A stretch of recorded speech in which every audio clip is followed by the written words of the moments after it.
This episode of Super GG Radio is brought to you by our Patreon. Patrons of the show can get our Dogs of Super GG Radio newsletter, Super GG Radio stickers to slap on your closest PC or bag, input on what we cover, game nights with the hosts, and even a chance to win a copy of an indie we talked about.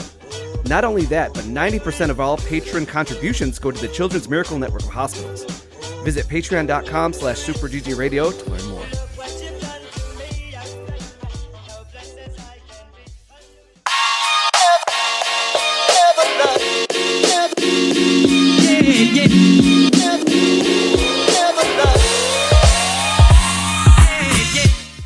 What's good, Internet, and welcome to session 266 of Super GG Radio, where friends chat about video games and all things adjacent. After the fiasco of last week, we have a lot of things to set straight, and very little time to do it in. I'm your host and meme machine, Eric Getty Gettinger. With me, as always, is Joel DeWitte. Well, Joel, you've been out for 2 whole weeks to fight old actors. How many did you defeat? I took a sabbatical the last 2 weeks and replaced beating up old actors with defeating new beers. So is that a Miller High Life? No, it is Twisted Hella's Summer Lager from a local brewery that I went to recently. But just know, Jeff Bridges, you're on notice. Ooh. I don't know. Those fighting words. I think Jeff Bridges could take you. Really? The dude? Yeah. Really? Yeah. Dude's got to be up there. No, he's up there. But he'll still clock you. He's going to trip over that bathrobe he wears and just take a tumble. The Mother Nature will take its course. I just need to be there to be the gentle push. That's it. I mean, you could view him as the dude or the Ironmonger. What's the Ironmonger? Iron Man 1? That's the name of what he was? Yeah. Okay. All right. I'm learning new words today. All right. It's a good place to be. All right. Also back with us, also gone 2 weeks, Alec Parks. Alec, I know you didn't fight any elderly people, so did you bump up those beat list numbers? I mean, my beat list is small, so it was easy to bump them up. I'm almost good enough to beat Trinity Fusion, and I've been making solid progress on Bo, Path of the Teal Lotus. Mm-hmm. But I did just buy 2 new games right before the podcast starts, so we'll see what happens. Probably. We should even the odds and have his be the buy list. I don't know. I think even that Alex will win. I think clearly Alex would win in that category. Mm-hmm. Yeah, there's no denying that. And going into that last Steam sale, he was like, I think I'm just going to get 1 or 2 things. And then what? It was like 8. It was like $120 later. When are you going to learn, Alex? He's not. He can never learn. His financial advisor just, what? Why are you buying Undertale again? You own it 4 times already. The value of Undertale does not depreciate. I'm going to throw that out there. I got his back on that one. All right, so we're leaving the gold standard and we're going to the Undertale standard, the Undertale index. Got it. Mm-hmm. Okay. All right. Maybe he's going to give out some copy. I don't know. We'll figure it out. Alex has confirmed he's bought Undertale 4 times. Where did he confirm that? Right now? In the chat, on the internet. The internet knows. The internet knows it's out there permanently. Alex, that is shameful. Shame on you for buying a game that many times. At least 4 times. There might be a hidden 5th one. He just doesn't know about it. I have it twice. I only paid for it once. Do you think that... So on Steam, you can gift a game. Should we all buy him an extra copy of Undertale? No, because then it just sits in his inventory and he has to either accept it and do something with it, or it refunds it to us. It's a waste. Guys, I'm not convinced he doesn't have several secret Steam accounts just to buy Undertale more. I think 4 is a cover. I think it's at least double. 8 copies of Undertale. All right. Podcast stuff, I guess? I guess. All right. Especially since the boss is watching now. So. Ooh. All right. No more micromanagement, Arona. Go back to vacation. Steal a line from Alex and say that we have some real bops in early adopters. We only report on the facts in news this week. Then we end strong with Cat Quest 3. Because at least 2 out of the 3 of us have played it. Yeah, we have. You, Alec. Yeah, I haven't played 1 or 2 either. Well, that's a shame. Those games are dirt cheap when they're on sale. Ooh. Like I mean, they're on sale right now. The Cat Quest trilogy is only $21. That is easily a purchase.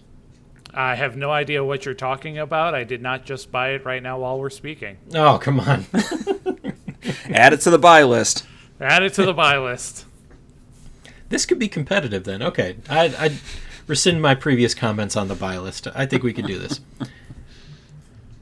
All right.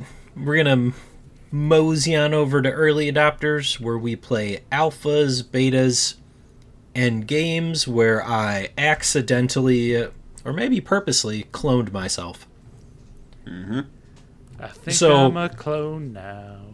The altars? Alec, did you get it to work? I got to the point where you find the first pod, and then it just crashed on me because my GPU is a potato. Okay. Sounds like the Linux issue. No, my GPU is a potato. I'll admit when it is a Linux issue, not this time. Okay. All right. But the previous week was a Linux issue. Oh, yes. And by Linux issue, I mean I had to buy new Windows. Long story, not for the podcast. Oh, no, it's too late. Now we have to tell... No, it's fine. We're just going to sit here until you tell us personal information on the internet. Uh-huh. I need to know what kind of deal you got. Oh, God. In all seriousness, we played The Altars. Most of us played The Altars. And what is The Altars? If not a survival... I don't know how much horror, but you are... third person, running around exploring a planet, and it has base building mechanics and a fun twist. So, Joel, did you alter? Did I alter what? Yourself. Did you make a clone of yourself? I did not. My stopping point was making Molly the sheep. Okay. So, I liked the tone of this demo a lot, actually. It has that sort of like odd, empty mysteriousness that any, I think, outer space game I'd want to have that feeling of. You're this lone, seems like a lone survivor from a crashed ship, but you have this whole base built up, so I took that as this guy has been out here long enough to get the base set up and has known that the crash happened. So we're post calamity, if I understand it right. Not quite, but I'll let you continue. What I got from the trailer is it's a little dystopian in that you're being sent by a corporation to investigate this world, and they built the base for you. And it was delivered at the same time that you were. Okay, maybe I'll try reading next time. No, it wasn't. It was only like contextual, and when you go up to it in the first place, there are giant parachutes that are on the ground next to it, and he's like, "Oh, that's where it landed." And I was like, "Oh, well, great." I just know that so the game is presumably broken up into sort of 2 pieces, right? There's the base, in which you use materials to upgrade, add different sections to the base itself, and then there's an outworld exploration part. And it's the outward exploration part. It uses sort of energy system that is pretty much you rest, you choose what time of day you rest and wake up at, and then you've got this amount of time or energy to do actions outside before the radiation comes in at nighttime, right? Yeah. So they start you at the base, and you're mostly hopscotching to different spots as part of the tutorial. You talk with some garbled, faceless persons, presumably from planet Earth in your home base. You get these like little bits of pieces that apparently, like, what is it, a star is going to explode or something like that near you. The sun is going to melt. Yeah, basically the part of the planet that you're on. Right. So your task is primarily just like find a means to escape, right? Yes. So they give you little, like any good crafting or base building thing, they give you little things to do. In this case, one of the first things was to go outside and gather materials. So that's the more survival exploration part of the game, is going out and material gathering. They'll have little like light shining spots that are indicators for the different kind of materials. There's the physical one, right? I forget what the name of that one was. And then there's like an organics deposit material. Yep. And then there was, what do they call it? Unobtainium. That's not what it's called, but that's what I likened it to. I was like, what did it... I found like it's like chronomatter that even when you go over to it, the map or what you see is distorted. It looks like it's moving forward in time. It's really weird, but it's also the hook for the game. Is this material that you went to go discover gives you the ability to well, go ahead. What you said, you created a what now? A sheep. I cloned a sheep, just like any good person starting cloning does. Very good-looking sheep. I was surprised at like how well rendered the sheep was. It had like all the right puffiness and sort of the fuzziness of the fur that you'd expect in a wool. But it's a fully grown sheep. Sure is. But there's even like a swatch of grass underneath it or something when they clone it. Because they have you building a what do they call it? A womb? Yes, the womb. It's a womb. It's just one of the upgradable rooms that you have. And this it's base... a womb room?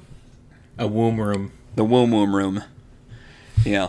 But the base is modular in that like they're tile sets. There's several different floors. You have elevators that you start with, but then you can add on, and then you just affix these sections of base where they can fit. So like that womb part, left to right, there weren't enough spaces in order to set it down right. So you had to move the elevator down one and then connect it to that in order to connect it. So it seems like there might be opportunity for some almost like inventory management style base constructing, you wonder. You can shift where the rooms are located. You didn't have to, but you were looking at it from like the build mechanic. But if you just go into it regularly, you can like you can move stuff around. That changes everything. It does. Alec, think XCOM 2. I think that's the easiest way to visualize it for you. But you, like Joel said, can position and place it in different spots, and you do eventually want to build more elevators so that you can flesh it out, make it so that everything flows a little bit better, because you have to be able to go from room to room. You need to go to your bedroom at the end of the day, so if you put it closer to the main entrance, less time running around. I'm just thinking now of like the different ways I could optimize my base layout. Because like there are certain rooms that you have to go to. The captain's quarters to sleep, the place where you fabricate new items, where you go in and out of the open space. Like I'm thinking like what would be the optimal chain of events to set up on that. But yeah, base building is definitely essential to the altars. And then that's as far as you got, but I got a bit further. I made it through the first cycle by cloning myself. And this is the real hook of the game. When when you get the opportunity, it's like, well, there's something mechanically wrong with this base, but your character doesn't have the skill set in order to fix it. So the magical voice on the TV says, well, just use the womb and diverge your memory and create a new you. And you get choice options like, how do you respond back to this person? So it's like, what do you want me to do? No, that's inhuman. But to progress the game, you have to create a clone of yourself. And the first one is an engineer. And it's really neat how you can go over to this machine and it shows you all of your memories that your character has. And then it goes to like a certain point and it's like college. And then at that point in college, the path can diverge and you either became an engineer or you did what I don't really know what he's like, John Everyman, like the regular version of him.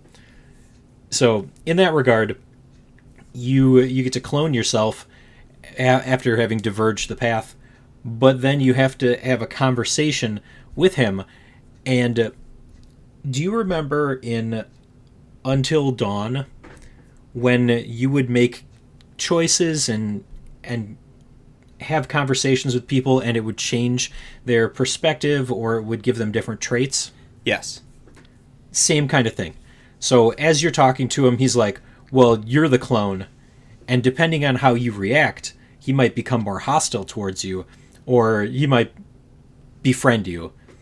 So is this a invincible situation? What's an invincible situation? In Invincible, there are these marauders that clone themselves, but the process makes it so that neither one knows who the clone is. Well, you know. Yeah, you caused the original sin. But because your character is growing these people to the same point in life that you are now, nobody is sure who it is, but you know that you are the original. Because you're there first. So but they don't. But they think that they are the original because they have all of your memories. They lived the same life as you up until a certain point. But I don't know what happens afterwards because I only had really the one interaction with the engineer character before it ends the cycle and you leave that portion of the planet. He might come back later. He's in the ship with you, but in the base with you, but he might stab me later because I was not very nice to him. And I have to live with that. Now knowing that engineer me is out there, not happy. Plotting. Yeah. He's going to build another you that was explicitly made to be an assassin, and he's going to take you out. I would not be surprised if you have seen the key art for this game, or I guess that's what we call it now, right? Cover art, yeah, same thing. Cover art. Sure. It has like 6 or 7 of the guys on there, and they're just like, hey, we're all you. I mean, is there no multiplicity situation that we have to worry about where the clones degrade because you're a clone of a clone of a clone? But it's not. You're using the same one sample of DNA to grow. No. I mean, you're the one who is doing it. I guess technically, if one of the other guys got smart and he was like, "Yeah, I'm gonna do it now," you could, but I don't know how that would work. This seems like, depending on how well written it is, it seems like a game that should really toy with the ideas of consciousness and like self. That intrigues me. Like I should have looked at the picture better because I didn't even notice that, and I was like, what are these dudes hanging out and looking so happy for? Because they're you. They know your secret. Yeah, they shouldn't be happy. Well, I'm telling you, my engineer was not happy. Uh-huh. I was straight up like, no, you're the clone, and he was, not having a good time. What would you do if another you showed up and said you're the clone? Man, I'd be like, fine. So? Right. It depends on the situation. If you're the only living beings on this planet is one thing, but in Earth with all of everybody around, whatever. Okay, you're not living my life. You're off doing something else. Keep doing that, or let me go do that. Joel, you seem to have an opinion about this.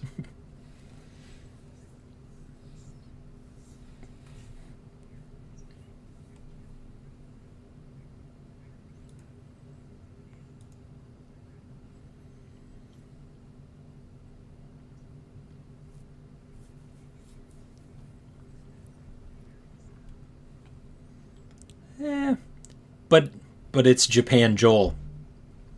Mexico Joel.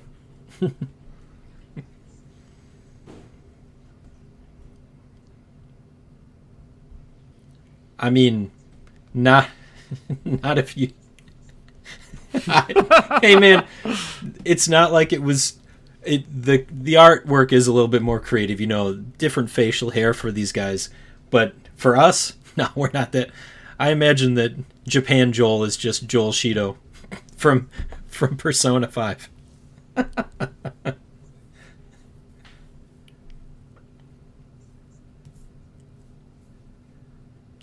No. All of them are bald, but they have different hats. All right. That's the altars. Any last thoughts? Any other impressions that we want to throw out there?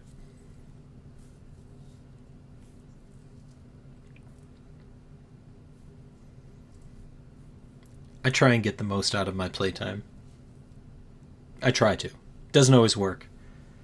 Sometimes I get stuck forever. It's my Yakuza experience right now. I'm only like 30 something hours in. Alec caught me playing it a little bit earlier. I'm just doing like side story content. Not even. Nope. Not even close. You're going to hit the next boss and just absolutely wreck him because you've been doing all the side story content. Well, that was my Cat Quest 3 as well, but we'll talk about that in a little bit. Right now, we're going to talk about a real doozy.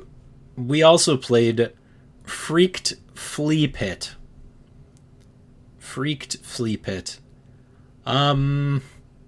I have a lot of words to describe this game. I want to preface it by saying Alex undersold it. The way he described it, I was like, well, this is going to ruin the week. But it is. I really like the art style that was presented, at least during the conversations of Freaked Fleapit. The combat, so what is it? It is a, what do we call these? A rhythm-based game, I guess? Necro dancer-like. Don't do the like. A rhythm-based dancing game akin to? That sounds better. It's Crypto the Necro Dancer. Like,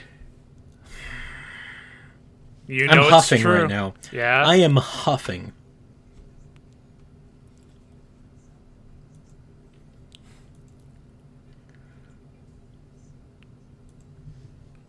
Necro-like. No.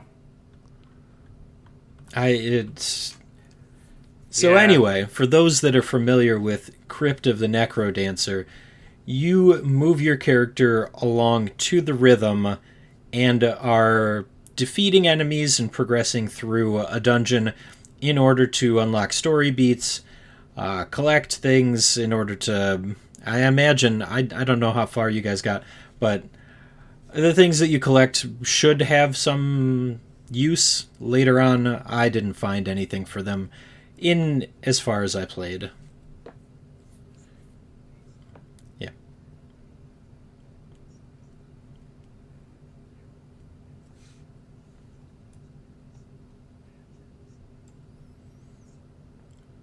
For cocktails.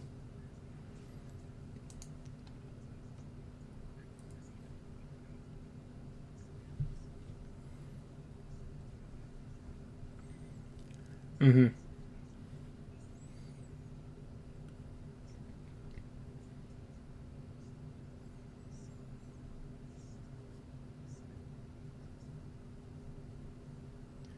Yeah, but nothing for you to do with them just yet. I was having a lot of difficulty figuring out how some of the enemies were attacking once I got into the stage. So you are this character.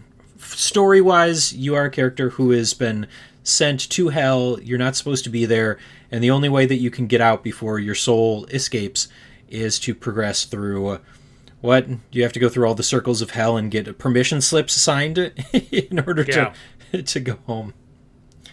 But when you finally get into the dungeon, some of the enemies, their moves were very easily telegraphed.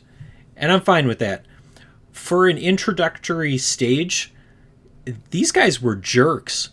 I really could not figure out for the life of me some of these goop creatures and how they were hitting me, because I was watching and I was making sure that they weren't doing anything, but then I'd go to hit them and then I get knocked unconscious. That's fair. Alec, did you get a chance to play this one? I did. I have the same questions that Joel had about my musical prowess. I couldn't even make it to the first boss, but I had a very peculiar time with the romancing options that came up, and yes, yeah, I wasn't super thrilled with the waifu selection that they were doing. It just kind of made me feel skeezy. Well, I mean, I don't know what to tell you. This is probably one of the most tame experiences that I've encountered.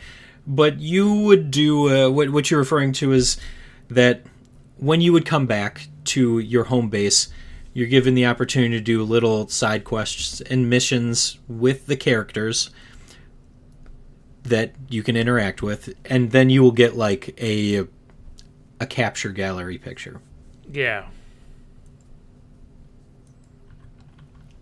Yeah, I definitely saw what you were talking about. I didn't get the opportunity to do anything. It was just those couple of side missions that were available during the course of the playthrough. But, you could always go back later. Get the full game. I'm okay. They're very cartoony, and what Alex said, describing them as waifus, that's really what it is. Yeah. You've got an angel that is very well endowed. You've got this demon, and she is very spunky. Let's use that word. You have a reaper, and she's like this quiet girl, and then you got a tomboy as the bartender. Yep. Sleepy fox girl. Mm-hmm. So, it's got something for everybody, Alec. Trying to figure out which one is yours. Oh, yeah? I bet you can't guess it. No, I don't think that I can, but that's part of the mystery. We'll let the viewers guess. You can write into... And whether you're right or wrong, we will definitely, for sure, provide you with a free game. We have a bunch. We're just trying to keep them away. Please love us. I need attention. But now, dance, monkeys. Dance. And we're going to take a break.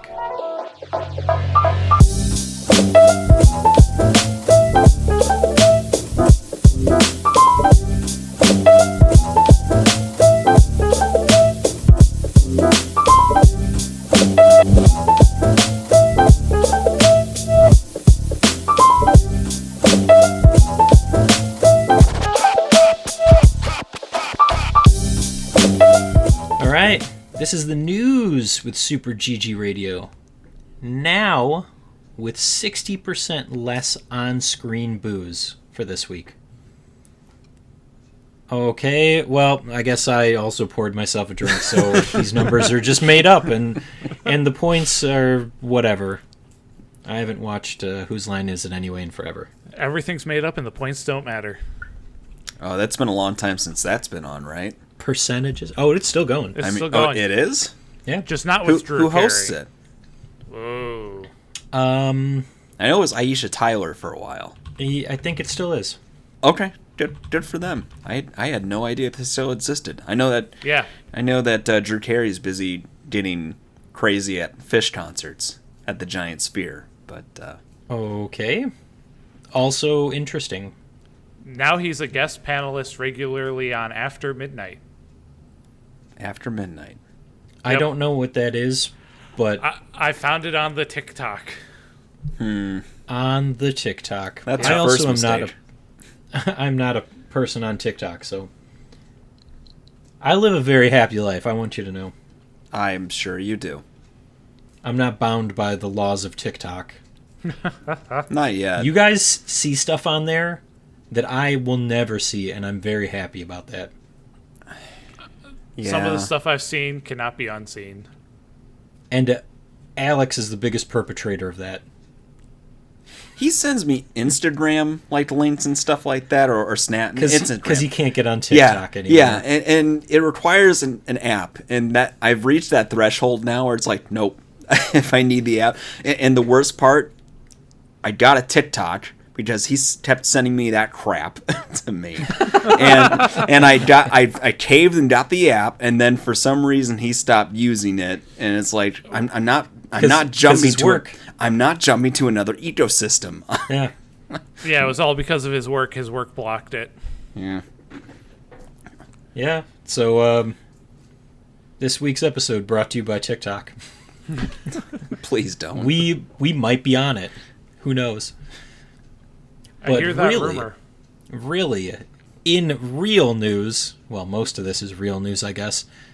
I will read these off as fast as possible so we don't have to spend too much time on this segment. We'll spend as much time as we need to on this segment. First piece of news, Dead by Daylight. Collab with Five Nights at Freddy's. So I guess you just being chased around by... Freddy Fazbear, I think is his name. Is that his name? Yeah. I only know this because we saw the movie. Ah. So. I still need to see that movie. It's not bad. Do you guys own Dead by Daylight? No. Is there an IP that would get you to pull the trigger and buy it? I mean, they've had a lot of good IP already. I mean, now they've got Dracula too, so... Yeah. I mean, I would say Jason, but they might be a little more protective of Jason. He had his Friday own the game. That too. Like that and Texas Chainsaw Massacre has its own game. So like that, those are two that we're not going to get. Did they have Resident Evil yet? Yeah, I think so. For a long time. Because I was going to say the Nemesis seems like an obvious one there. Or Zombie Dogs. Zombie Dogs would be really tough to... No, not Zombie Dogs. Come on, Zombie Dogs. I mean, if you're going to do Zombie Dogs, you might as well just do The Thing. I've never seen The Thing. You see, now I could get behind The Thing, and you would be able to take over other bodies. Yeah. So the Thing is this magical movie. Do you remember that guy that beat you up a couple of weeks ago? His name is Kurt Russell? Yes. Okay. Yeah. So back in the 80s, there was this movie called The Thing, and it is about a parasitic life form that can change shape. Mm-hmm. And it could be anyone. So it starts off with this. Do you want me to spoil the whole plot of the movie? Yeah, go ahead. That's fine. Alec, do you care? No, go for it. I mean, it's help me 40 fill years. in the gaps here. Yeah, help me fill in the gaps here. But the movie starts with a helicopter of these guys chasing a dog across an Arctic landscape, and these other people Kurt Russell's crew, they see this happening and they go and they get the dog, because why are these crazy people chasing a dog in the middle of the Antarctica?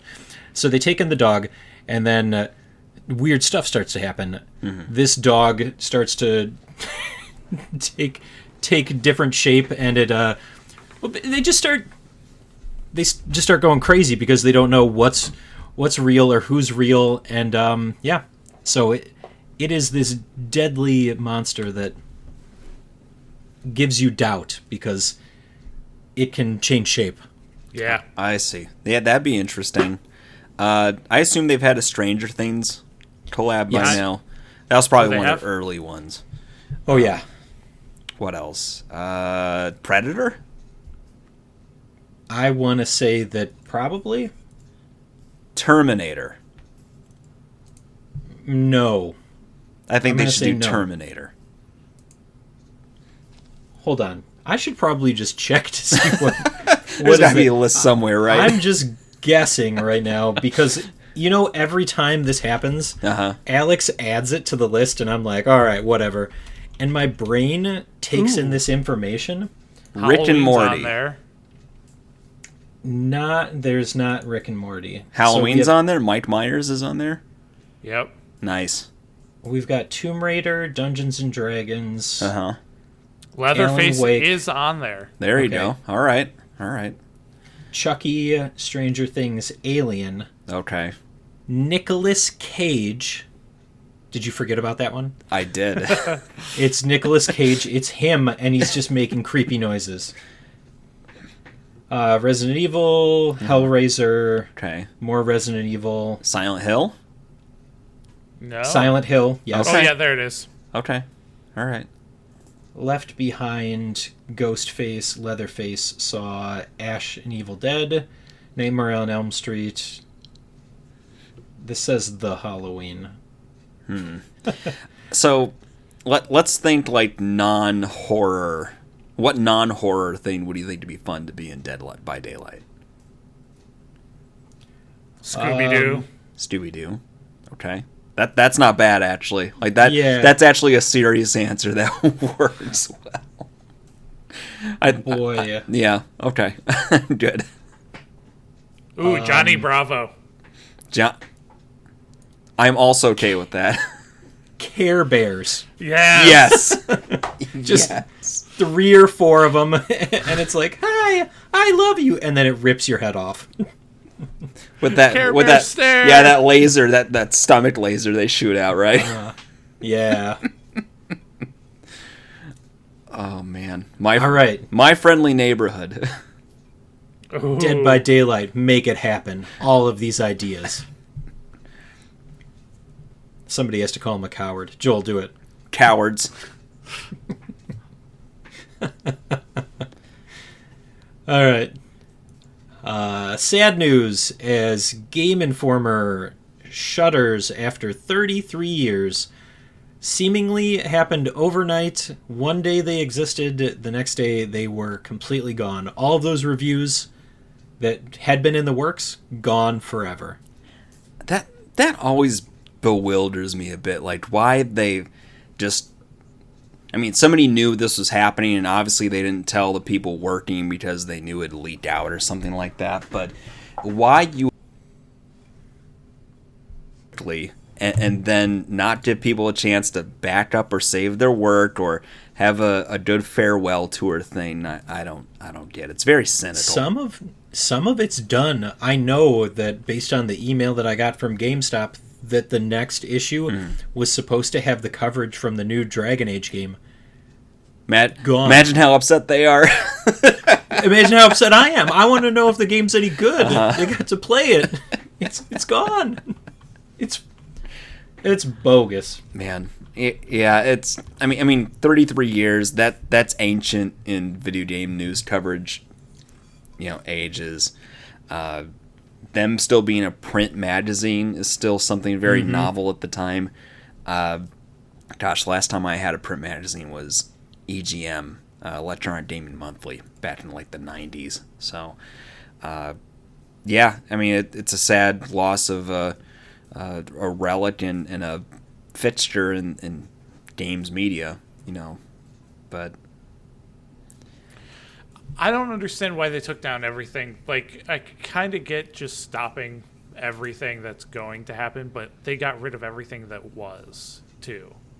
I don't understand that. Like, no chance for the Wayback Machine to back it up or anything like that either. I think some people said that there were some of the stuff in like archive.org or something like that, but it's not going to be comprehensive, right? It's, and I just think about, I know a lot of what we do is very transitory and impermanent, but I think about like all the reviews I've written and all these hours now we've podcasted, and if it all just erases, like, yeah, you'd feel a little bit of loss at that, right?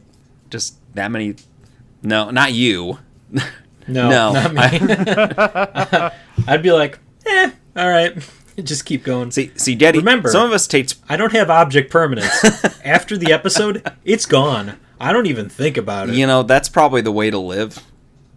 So I can't blame you for that, but yeah, it's not a bad idea. No. I come here for 1 to 2 hours every week. I talk to my friends and hang out, and then I go back downstairs and I forget that we have a podcast. All right, so the Daddy method of podcasting, we gotta turn this into a system. I don't know if we should turn it into a system. I think we should turn it into a system. Everybody should just do it how they always have, until we start to get a listenership, and then they complain, and then we can start to make some changes. Until then, we've got some 1.0s for this week. Both of these games we played recently. One Button Bosses, that is the on-the-rail shooter where all you do is press a button and it reverses you and you just keep going around the track shooting. Yep. The other one, a Balatro-like. See, it doesn't sound good. I don't like saying it. A gambler-like. Simulator. Gambling simulator. Dungeons and Degenerates. Gamblers goes 1.0. Both of those happened this last week. We have a review code for One Button Bosses. Oh, do we? Who's got it? Nobody. Why, you want it? Hey, just don't take... What's the one? Angerfoot? That one's Alex mine. Might kill you. No, because he... Every time I'm like, hey, what's going on with this? He's like, it's mine. Oh. Going on vacation and claiming the tea. I did it. I mean, I'm probably got like 20 more hours of SteamWorld Heist 2. Wait. It came out today. SteamWorld Heist 2 came out today. That 1.0. So I can admit that I'm reviewing it. I've heard good things. It went 1.0. I've heard good things. Man, I probably played like 13 hours. It is just like the original. I highly recommend it. But this one's just on the water. So all right. So those are our 1.0s and a peek at some things that are coming. 2 more pieces of news that I don't think we have to spend too much time on. Sony Santa Monica is making a new IP for the first time in 16 years. So God of War is now on the back burner, and that would be the 3rd installment of the newest iteration of God of War, which is fine. I would rather see something new than to have to wait. I'm going to wait for God of War. There's no rush for it to come out. Is there a confirmed 3rd God of War? There will be. Okay. That is what they are working on. Story-wise, yes, they will have one. It is not completely tied up. Historically, it's 3s. Or at least it's felt like 3s for them. Okay. Is God of War the only thing Sony Santa Monica has done? Because their website's terrible, and the only thing they want to show you is God of War on there. No, they did some other stuff back in the day. Shame on you, Sony Santa Monica. I want to know what you're about. No. You won't let me. That's a bummer. games that they said new, right? New. Oh, Twisted Metal Black. Okay. All right. I miss Twisted Metal. That was a good series. Well, maybe we'll get to see something else. So you said Twisted Metal. There's some of the Pitzel Junk games. That's a series. They did some older God of War stuff. I guess they were. Yeah. Some of the stuff looks like it's more publishing than development. So, because I see like Journey on there, and that was that game company. So, they might have a relatively limited actual development experience. Yeah. Well, outside of God of War, so hopefully something else. It doesn't have to change the world, but it sure would be fun to see something else besides God of War. And then THQ Nordic teases another Darksiders game. Sorry guys, there's only one more Horseman left, so hope you like Strife. Because that's what you're getting. At least I hope that's what we're getting. I've heard good things about those games. Those games are a lot of fun. I played a couple hours of the first one, and I enjoyed what I played, but like many games, I dropped off of it. So I know you're very interested in that anecdote. You can buy all 3 of them for $20. I'm not buying a third set of games tonight. Right. No, don't do it. So the first one is War, the second one is Death, the third one's Wrath, and then Strife is... You did get to play as Strife in the weird top-down Is it Genesis co-op game. Yes, Okay. that they put out. And that was just okay. It was pretty good story-wise, but combat and everything, you can take it or leave it. The other ones have a lot better feel to them. Okay. Action exploration, combat-wise. I mean, I still have very fond memories of playing the original and just absolutely ripping the wings off of an angel and kicking him to the ground. So it's another one of those games like God of War where you'd have brutal kill scenes. Mm-hmm. All right. Trying to finish up the news here relatively quickly. We have Alex's Rumor Mill. No. Okay. You don't deserve Rumor Mill. Moving on then. We will do our freebies. Freebies. Freebies. Joel, insert sound here. Thank you. Remind yourself to do it. First one is not a game. It is, in fact, Street Fighter the movie. You can watch that on Tubi. Because everybody has Tubi. Sure. Yeah, it's a free streaming service, isn't it? I guess. I think it is. I dabble in Where's free Alex? streaming services now. Hey, if somebody verifies it, and by somebody I mean we just guess, who's going to know? Free streaming service is how I learned that Mr. Beast is doing a lot of advertising for Monster Hunter, whatever the phone one is. Now. Whatever the phone one is. Yeah. I saw that at Summer Game Fest. And I couldn't remember the name. That's okay. I kind of fell off of it. After a while, it's just so tedious. Mm-hmm. And it's not fun anymore. I think Alex is still playing it. And that's why he keeps cursing Mr. Beast. Mm-hmm. But anyway, let's run through these freebies. I've pulled up some of them. So I will try and provide an explanation of what they are. Maybe? I'm trying to get over to the Epic Game Store and I cannot find where these freebies are. Oh, wait, got them. All right. First one, DNF Duel. DNF Duel. It is a fighting game. Looks like a fighting game. Looks like an anime fighter. Yep, I'm gonna go with anime fighter. Oh, this is very much trying to look like Guilty Gear. Wow. Okay.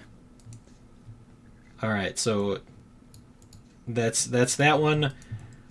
I hate game titles. Well, I'm gonna wing this one. It is Cygni, and that is CYGNI. All Guns Blazing. This appears to be a Top-down shooter. guys. I have no idea what this is. Is that what this is? It's like, it looks kind of like R-Type or like 1942. Those sort of old classic arcade top-down shooters. Bullet hell. Except super good graphics. Yeah, it looks really good. Yeah. It's been a while since I played one of these. Maybe I'll grab this one. I will grab this one, and we can I talk grabbed about it. it. I don't believe you. I grabbed it. I mean, I'm not going to play it because Epic Game Store doesn't work on Linux, but Does it I grabbed now? it. Does it count as being on the Alright. buy list if he grabs freebies? It, No. in fact, does not. Oh, all right. I'm trying to help He you, has to- Alec. I'm trying.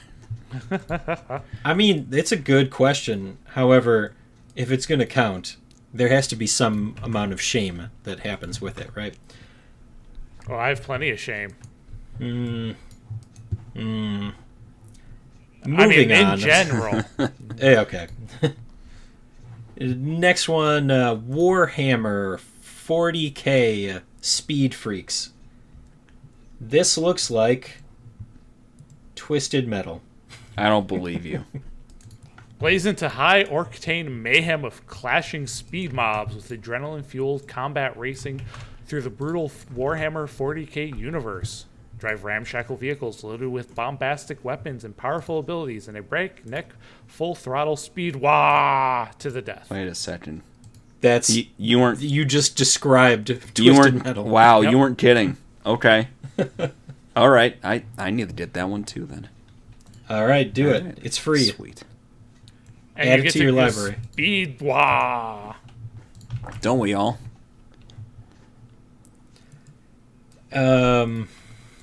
Last one. Amazing. I love this Okay, title. time out. Are we sure that Sydney is free? I On just got it Epic? for free. Yeah. Where are? Because I searched it on the Epic Games Store and it did not show free. It is. So when you're on the home page, just scroll down until you see the free okay. games. Well, I'll troubleshoot in the background. It's okay. If you can't find it, call Alex. He's in tech support. Oh, he's gonna kill us. All right, last game. Canadian Robot Racing League. Hey guys, do you like Mario? No, that can't be it, is it? Yes. I mean, It's a multi-person Mario game where you are racing against each other across a map. It is... Come on. I'm this watching the is- videos right now, and this is dangerously close to Mario. Oh, it's like if they replaced Mario with Among Us characters. That's kind of what it looks Yeah. like. But yeah, this is shameless. Yeah. Do you see the bullets across the sky, too? I see the bullet bills. Yep. Yep. adding to Steam. All right. Distinctly different IP. It's Canadian. It's Canadian. That makes it okay. ooh, this one might end up at Extra Life. It's an 8-player local party game. Fantastic. Imagine just doing nothing but freebies for Extra Life. Hey, gotta make it through somehow, right? By now, I'm sure we got enough games to accomplish a few of those. So, I think Alec bought enough games tonight to get us through Extra Life. I mean, God of War. All right. How long to beat God of War? Let's to the Google machine. I can do it in a day. Well, there we go. But I want to see Joel do it in a day. 20 and a half hours. So we have Spooky Time and then God of War. That's mean. Boom. Done. I can do it. Can he? Simultaneously casting both of us playing. Speed running, racing. Let's see, what's the speed running record on God of War? Woo. Speed run. The new one, not the old one. All right. We're gonna figure that out. 3 hours and 55 minutes and 59 seconds. You beat me. Yep. Congratulations to RB_astronomy. Yeah. Yeah. All right, guys. So last week, Alex was nice enough to slurp on his track a whole bunch. Does anybody want to slurp us into a break? No, but I promise you, No. I did not clean that up. Everybody has to hear that. Yeah. He even talked about how he was slurping. All right, quick break. We'll be right back.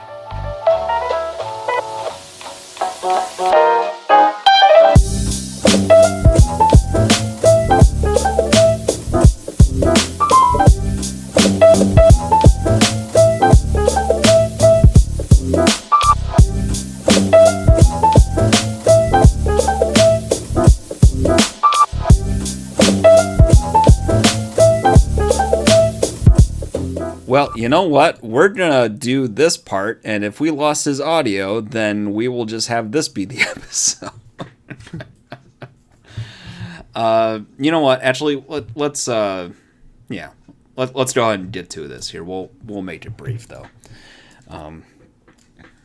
So let me know once you're ready. Oh, we're ready. Are we I actually? brought us We're back. actually here. Okay, sorry. We're actually Sorry, here. Getty, and whoever might be listening to this podcast. Hi, and welcome back to Super GG Radio. We are in the Backlog blog. If you're hearing me, then something terrible has happened, and Getty has lost power. So we are stuck with me and Alec. Hello again, Alec. Hello. We were going to talk about Cat Quest 3 in the Backlog blog, but Getty being the Cat 3 super fan, it didn't sound like the right idea to move on without him. I will just say in brief, very good game. You should totally get it. Highly recommend. The only other game I've been playing besides Balatro lately is I finished Paper Mario The Thousand Year Door, which was released this year on Nintendo Switch. A re-release of the GameCube game back in God knows how long ago. I played that back in like 2006 or 7, I think, around that time. Like many games, I did not finish it. So, Yeah, me either. so back in college, I had gotten a GameCube.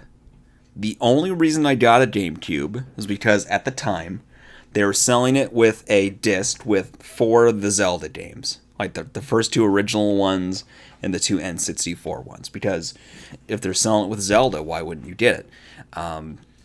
Absolutely. The Zelda sells itself. Mm-hmm. And I got to experience F-Zero GX, which is still left in purgatory there. And I picked up Paper Mario The Thousand Year Door because everybody talked about how it's one of the GOATs, one of the best games ever made, one of the best RPGs ever made. And if you're not familiar with Paper Mario, it is a pretty simple RPG, turn-based battles, but beyond the actual selection of attacks or items or magic, there's a button timing aspect to everything you do. So when you jump with Mario to attack, you need to hit the button in time, and then you can actually improve the damage and stuff. So like jumping, you hit it over and over and over with the timing of the landing on the enemy. He'll keep jumping and doing damage. He's got a hammer that you hold back the stick until the right moment and let go to attack. Stuff like that. And it's a 2-person battle, so you have you and your teammate through most of these battles. Thousand Year Door. Yes, And go ahead. You pick up different teammates as you go along. It's not the same teammate the whole Correct. So you start Right. with a little Goomba girl named Goombella, and your task is to find these 7 stars in order to open a thing called the Thousand Year Door. before the other people do. And there's a few factions. There's the main faction. I'm terrible. I don't remember the names of them, but they're the main baddies. They've kidnapped the princess. They're wanting to open a 1,000-year door because the idea is that if you open the door, you get your wish granted. You are basically doing the same thing in effort to try to find Peach and save her. And then Bowser is following you around haphazardly with Kamek, sort of always a step or two behind you as you're doing on this adventure. The structure of this game has been basically you go to a town, you talk to the townsfolk to figure out what the problem is, you walk along the path to the actual dungeon, do dungeon stuff, and then beat the boss and find the star. Now, the interesting piece of it, though, is Mario and his teammates have abilities. So, like Doombella, her main ability is she can give you details on just about anything you're looking at. Or in the actual combat, she has a move called Tattle, where once you do that on an enemy, you get all the stats of all those types of enemies. In game-wise, some other characters will do different things. Like there's a little mini Yoshi with a little mohawk. He's very cool. He can sort of do that flutter walk across empty spaces to get across to wider away platforms. There's a character who can blow air and sort of push pieces of paper off the walls that are covering secret areas. Yeah. That was the purple yes, one, right? It's like an opera singing cloud woman. Something like that. Yes. There's a pirate Babam whose move is just to walk a few steps and blow up and defeat big towers. And even Mario gets like some abilities like a super jump or the ability to wind up and smash stuff. So all the dungeons end up being getting a new character, using that character's ability predominantly in that dungeon, but throughout it still does a really good job of like integrating the other people's stuff. So it still behooves you to swap and mix and match sometimes, even if it's just to get like little side things as well. So even near the end, I was still using the first couple characters, which was the Doombella character and then a Koopa, who then could shoot a shell, grab something, and come back, or hit a switch or something like that. So the structure of the game is solid, right? Anybody who's more like us, who grew up on those turn-based standard role-playing games of yesteryear, are going to feel comfortable with that. The story is better than I expected or than I remembered. Not so much in terms of the larger story beats, like the story itself's kind of rote or standard when you think about a lot of RPG stories, but it's the writing. It's the writing. Yeah. Like there's a lot of humor laced throughout, either situational. There's a lot of almost Looney Tune-ish kind of stuff that happens in certain spots. All the characters have colorful NPCs dialogue. Luigi is going on his own adventure, and he just hangs out in the bar in the main town, port town. And between collecting stars, each time you talk to him, he'll have gone on his own separate part of his journey, collecting a certain number of items to save this other princess that he's chasing down and trying to save. And so it's a really funny juxtaposition in that way. And each time you listen, Mario goes to sleep because he gets bored listening to the story. And one thing I didn't realize I missed for Paper Mario games, because I've done Origami King recently, and I'm on Sticker Star on 3DS right now because my youngest really loves that. You miss something without having a little bit of the vocals in it, right? Like Paper Mario, he doesn't speak, but he has like the wahoos, the yows, and a lot of really expressive exclamations and stuff that makes the other ones feel a lot more muted and less personality than now looking retrospectively, right? The world is colorful. I think this is one of the games where they've really leaned well into the idea of things being paper, comparably, because it has that kind of multi-layering that you'd expect. Yeah, I love some of the overworld abilities that you get in the Paper Mario series, where it plays on the fact that you are two-dimensional walking around in this three-dimensional world. Yeah, there's even parts where you as Mario can turn yourself to where on the screen you look flat and you can walk like between buildings or sections of fence and stuff like that. And there's a level of cleverness that I didn't know that I should expect going into this that I really appreciate. And even the dungeons themselves have a lot of that humor and cleverness throughout. There's a section at the start where you're going through this forest or giant tree dungeon, and visually, you know those old like folders with like the animals, and they'd have these like neon sheen kind of patterns going on. It looked like that. Yes. Like it looked like they had like veins going through the different parts of the tree, and it had all that shimmer on it that just is really vibrant, right? And they had these little creatures, and they were like lemmings, but they were all very silly and weird in that way. Getty is trying to join us here. We'll see if he accomplishes it. Hello! Yeah, sure. No, Getty doesn't exist here. He left us. But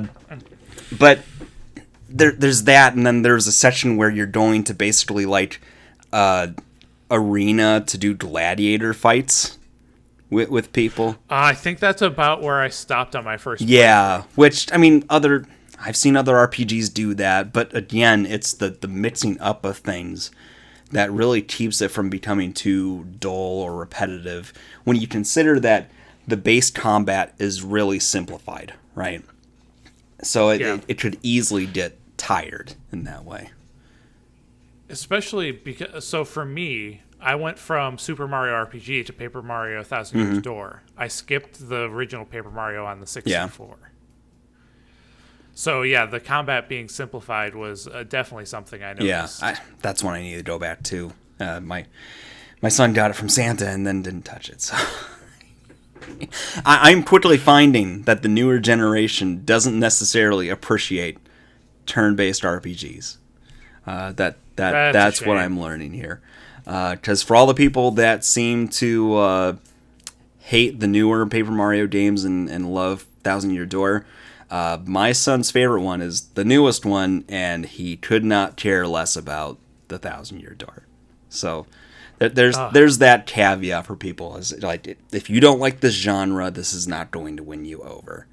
But if you have any casual interest in it, or are somebody who feels like they can learn and care about having story and humor and lots of visual humor, especially, then and lots of references. Like there's a section where you're on a really posh train, and it goes very Murder on the Orient Express.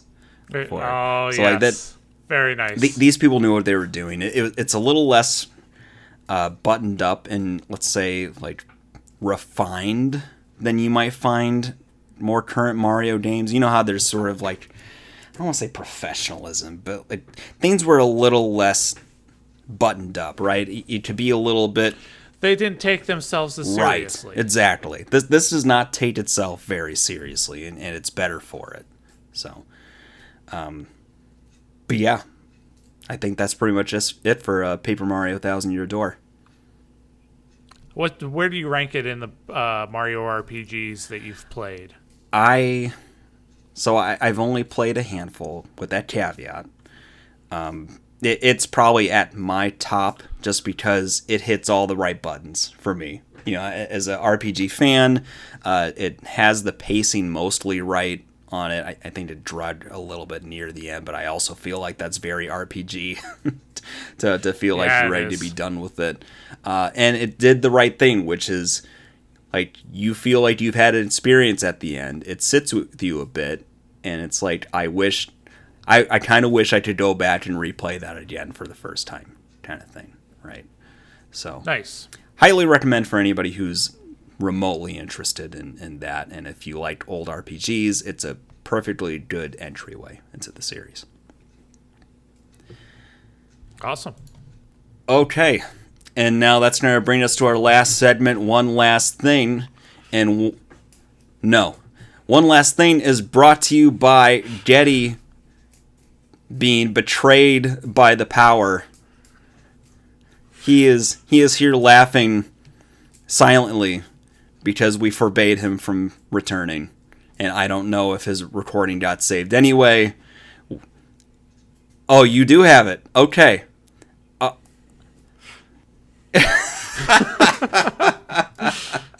Yeah. No, there's random laughs. I'll tell you what.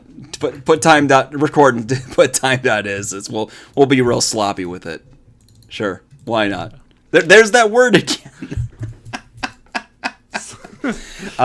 9:55. No, 9:59:55. There we go. Did we lose him again? I feel like we lost him again. I think we did. Power. This is going to be a fun edit this week. Sorry, Getty, we're moving on without you. So my one last thing is, in my time gone, I did play some games and finish them, but boy, did I go back into a Balatro hole. That game continues to just suck up as much time as it can gather during my days. And I've got kids' practices and stuff which help. But I've moved on from... They start with the white poker chip, which is like the base difficulty. Yeah. And now I'm going through with red. Which is... Nice. I think that's where the small blind doesn't give you any rewards, if I remember right. I don't know. I haven't picked it up in a while, but they are talking that there's going to be a major update in 2025. I did see that, so definitely stay tuned for that, because I'm sure I'll still be playing it by then. Oh, I will absolutely pick it back up for any But that continues to be a near perfect game to me. Like it has not left my rotation since I got it. So very happy with that. How about you, Alec? I have not been beating games as per usual, but I've been playing, as mentioned, Bow and Trinity Fusion. But I'm thinking that maybe I'll see if I can power through Cat Quest 3 and join you guys on the backlog blog for next week. So, or should I play 1 and 2 first? I have not played 1 and 2 for reference. So whatever, if there is a story bit, it's not consequential enough to where I noticed. It is a fun game. It is a breezy game. And it's the kind of game where if you beeline it, I beat it in a couple days. But if you wanted to search out and find stuff for side quests and things, that's not that time consuming either, and it would probably help you level up quite a bit with it. So I think you could... I'm like 50-50 on that. I think you can probably churn through it between now and when we actually talk about it. So I guess I've got a goal. There you go. All right, and that'll be it for this week's Super GG Radio. Before we can go, you can find us on Twitter, not X, at Super GG Radio, and twitch.tv/Super GG Radio, where Thursday we're recording podcasts, and thankfully, since Alec is not the one who lost power, we're still here. Wednesday is Alec's drunk soulsing it, because he has a death wish, and I don't know why he wants to self-harm, but we're enabling it for some reason. Mondays or Tuesdays, I'm supposed to be streaming, and come next week, I will be back to streaming. I'm supposed to be the bad guy. I find myself with an abundance of time. Maybe I feel like being bad. We'll see. What about you, Alec? Is there anything else in your world? Okay, No. We'll leave it at that. If you'd like to reach us with questions or input, our email address is mail@superggradio.com, and provide a review on iTunes or the podcast app of your choice. We got a Patreon. Go find it. We'll do stuff for you. Pay us. Thanks for listening. Phrasing. Thanks for listening. Good game, Alec. Good game, Joel. Good game, Daddy, wherever you are. I hope you have power back. Alex, and I hope you have a hangover. Yeah, you do. You